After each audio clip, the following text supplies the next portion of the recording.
Hello,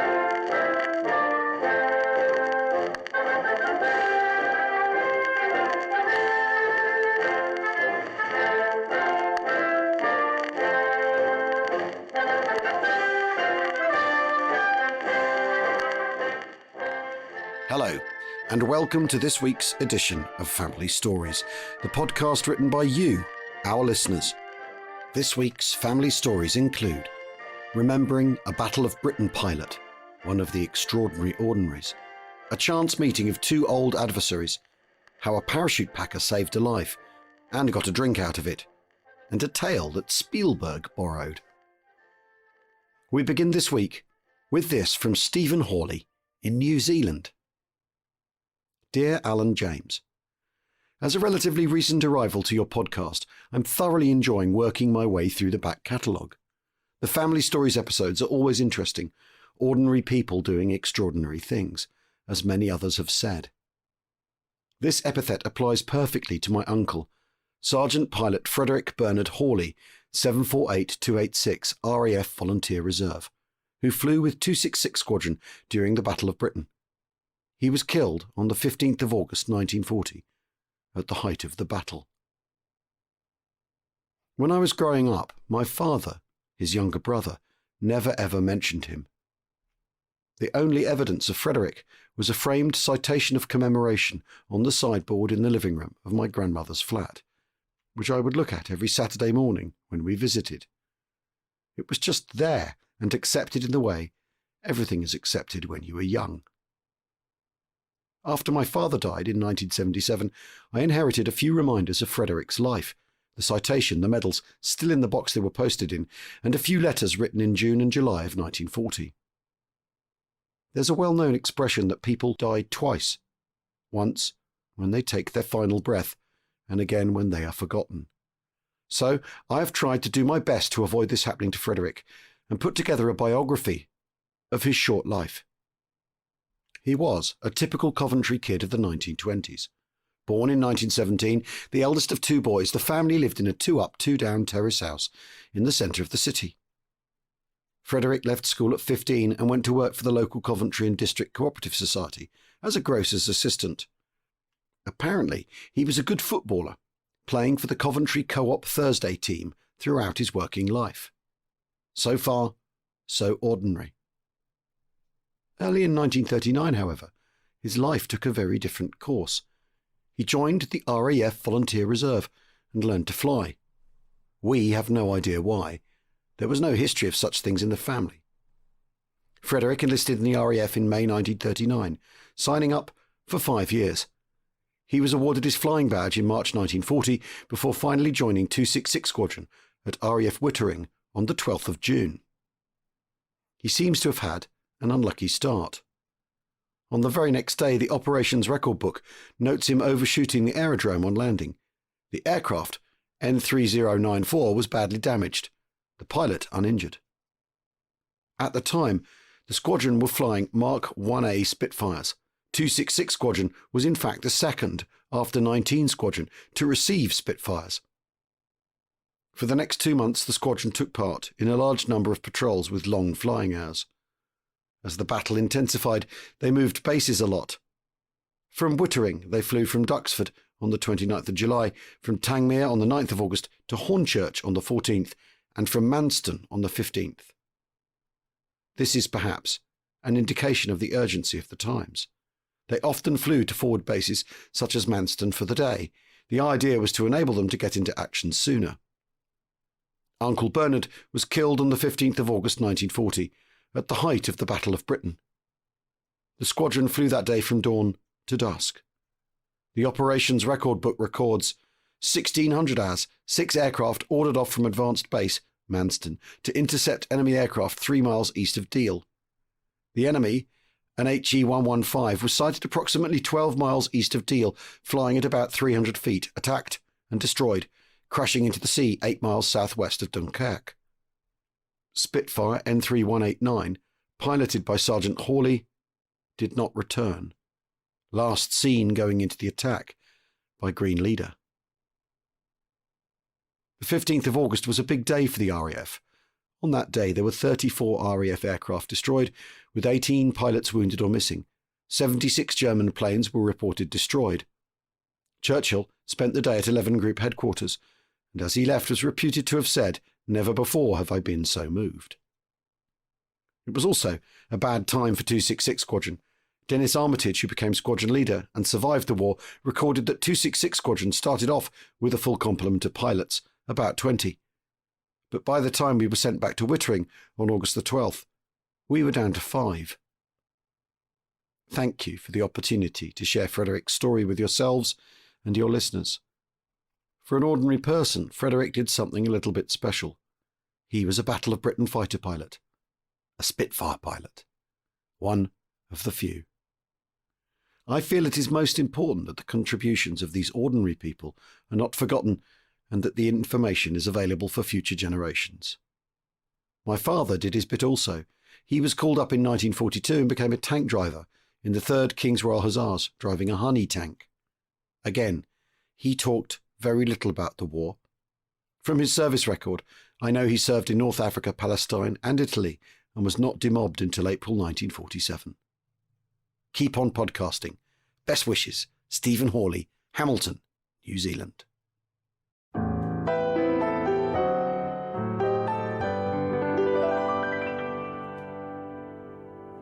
Our next story comes from Tim in North California. Hello, even though this story isn't about my family, my friend suggested it was worth sharing with you. I work for a large shipping company, and a few years back I was just coming on shift at the customer service centre. When I walked in, there was an elderly gentleman working on getting a parcel ready to ship. A few moments later, another gentleman came in to pick up a package. I got the package for him when I noticed he had a D-Day Omaha Beach commemorative cap on. I asked him if he was there on D-Day. He said he was. I said I couldn't begin to imagine how scary that must have been. He replied that it was, and he was a lucky one because he came in on the second wave. He said the group that went before him didn't even make it out of the landing craft. I was just about to thank him for his service when the other older gentleman spoke up and said in a low voice, "I was at Omaha Beach also." The first gentleman smiled at him and said, "Heck of a day, wasn't it? I just kept saying to myself, get off the beach, get off the beach." What about you? What were you thinking that day? The second gentleman paused, then said, "When I looked out and saw all those ships, I knew we had lost the war." After a long silence, the first gentleman asked, "What did you do there?" The second said he was part of a machine gun unit. Another pause. Then the first asked, "Where were you firing from?" The second gentleman began to describe the beach and emplacements and where he was when the first man exclaimed, "You were shooting at me!" I was thinking that I should get between them when the second man loudly said, "What, you were shooting at me too?" "Yeah, I lost some friends that day," replied the first, to which the second said, "I lost all my friends that day." There was another long silence, and then the first gentleman, in a calmer voice, asked, "How'd you get here?" He replied, "After everyone got killed, I decided to run. I was told that Americans would do horrible things to the ones they caught. As I was running, I was hit and fell into a trench. I looked up and saw an American with a rifle and a bayonet looking down at me. I knew it was the end and closed my eyes, waiting. The American jumped down into the trench, but instead of bayoneting me, put a bandage on my wound, then kept going. The next thing, I was on the beach, and from there, England, and finally to a prison camp in America. In the camp, they treated me better than when I was in the army. After the war, I asked to stay in America." The first man spoke again. "It was an awful war. I want a coffee. Do you want a coffee?" The second man nodded, and they left together. He never did ship his package. I wish I could have listened to their conversation over coffee. I still think about that day, and I'm amazed two people who were shooting at each other in war could go out to coffee years later. Maybe there's hope for the human race after all. Thank you for your great podcast. Tim C., Northern California, USA.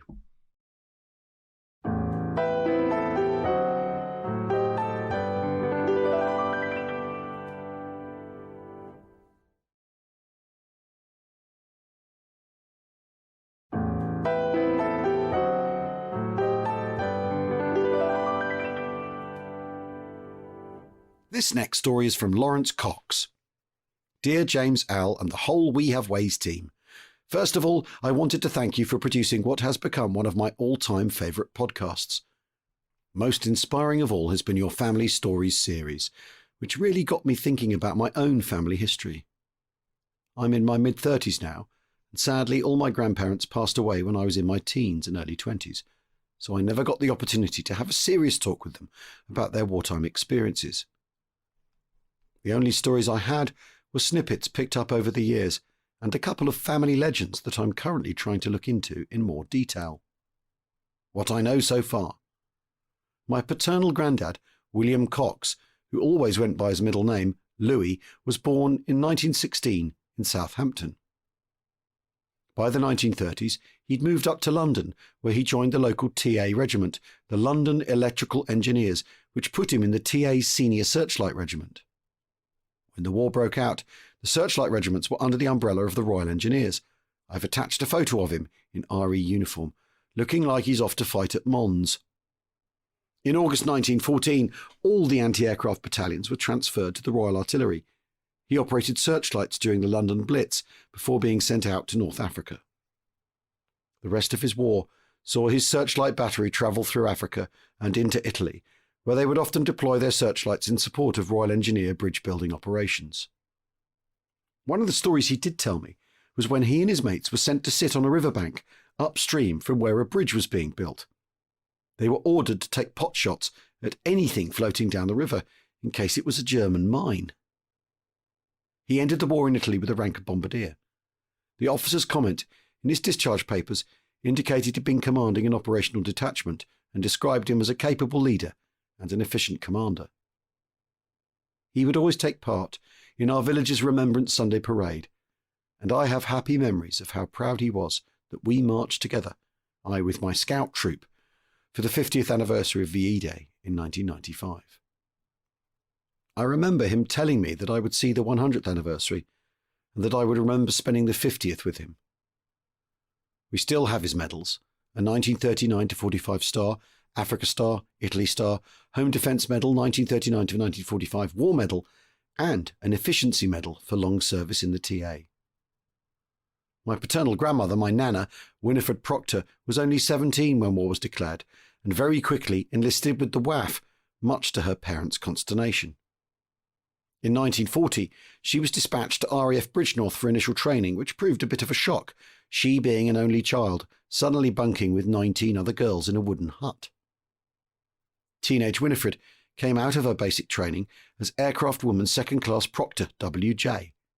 In January 1942, she began working at Fighter Command HQ, responsible for supply and stock control. January 1943 found her at RAF Hawarden in North Wales, a maintenance base and factory producing Wellingtons and Lancasters, where she was responsible for obtaining equipments of all types. A year on, and she transferred again to 12 Group HQ, her records euphemistically saying that she was dealing with group problems. In November 1944, she was sent to join the British Air Forces of Occupation Operations Base at Bad Eilsen in Germany, tasked with obtaining equipment to set up and supply the new RAF bases in the British Zone of Occupation. She stayed there for the rest of the war, finally being demobbed in December 1945. In an article she wrote for her local RAF association about her time in the equipment branch, she said, "It was a mammoth challenge, and one I enjoyed immensely. We provided your food, clothing, laundry, petrol, aero engines, aircraft, transport, including bicycles, to name a few. The list is endless. It was a wonderful experience, one which helped me considerably when I became a civilian again." She didn't have the most glamorous or exciting job in the war, but if the podcast has taught me anything, it's a renewed appreciation for all the people behind the scenes who made it possible for the men at the front to win. They couldn't have done it without people like my nana. Thanks again, Lawrence Cox.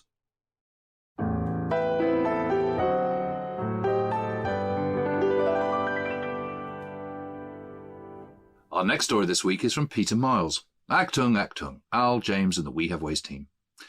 I wanted to share with you and the other listeners my mother's wartime experiences. Rebecca, or Betty as she was known, came from a Jewish family from London's East End, the youngest of 9. She joined the WAF just after her 18th birthday in August 1942. Having been brought up in a strict patriarchal family, the WAF was an exciting place to be, and she enjoyed every minute.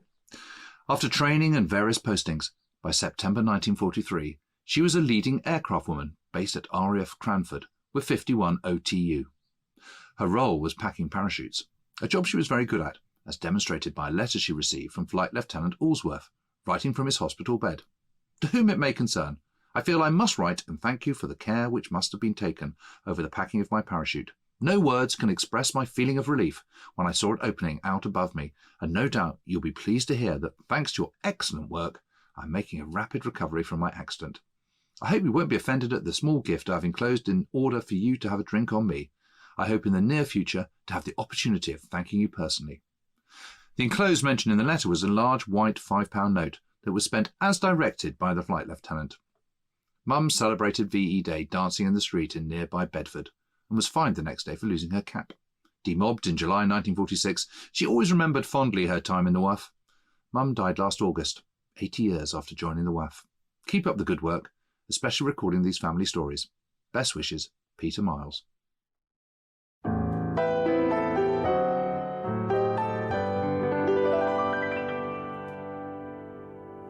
Our final story this week comes from Dina Pitzel. Dear gentlemen, thank you so much for the enjoyable, thought-provoking and intelligent podcast.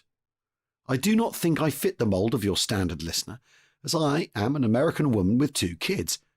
I plan to come to the festival this summer, and my tickets have been bought. My deep interest in World War II comes from my father, Label Zrodwitz. He arrived in the US from Poland aged 3 in 1927. His father, my grandfather, had come 3 years earlier and worked in a furniture warehouse, earning enough money to bring over 14 relatives. They were Orthodox Jews and settled in Williamsburg, Brooklyn. In the spring of 1944, my father, who was barely 18, maybe he was 17, joined the army and, in his own words, wanted to get into the fight. He was deployed overseas to Europe in November 1944 with the 9th Infantry Division. Besides his age, what was unique about my dad was he wore a yarmulke while in the service. A yarmulke was worn by Orthodox Jewish men to cover their head. His dog tags identified him as Jewish, even though many soldiers chose not to have the H for Hebrew on their tags. There was nothing he was more proud of than being an American and being Jewish. Allow me to tell 2 stories about my dad's army experience. First, there is a character in Saving Private Ryan, played by Adam Goldberg, who's loosely based on my dad. The scene where Adam Goldberg taunts the German POWs, saying Juden is actually based on a true story, but it happened in March 1945 in Germany. And it was my dad. One of the researchers for the film company got my father's name and contact information to validate the story. He said yes, it was him, and I would do it again today.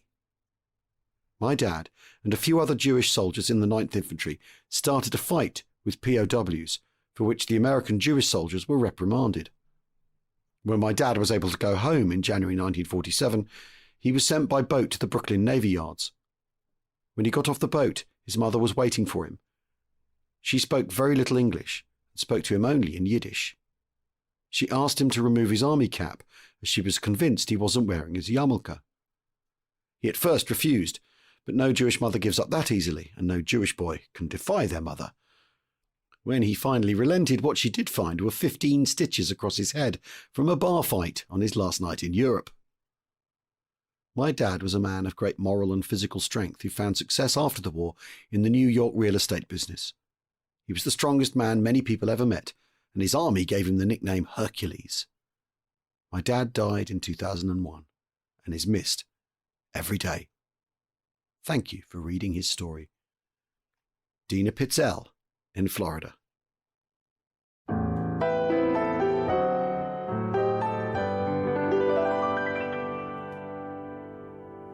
That's all for this episode.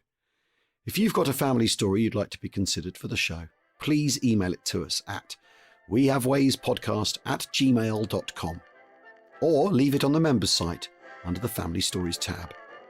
That's a reminder, that's patreon.com/wehaveways. Thank you so much for listening. Bye for now.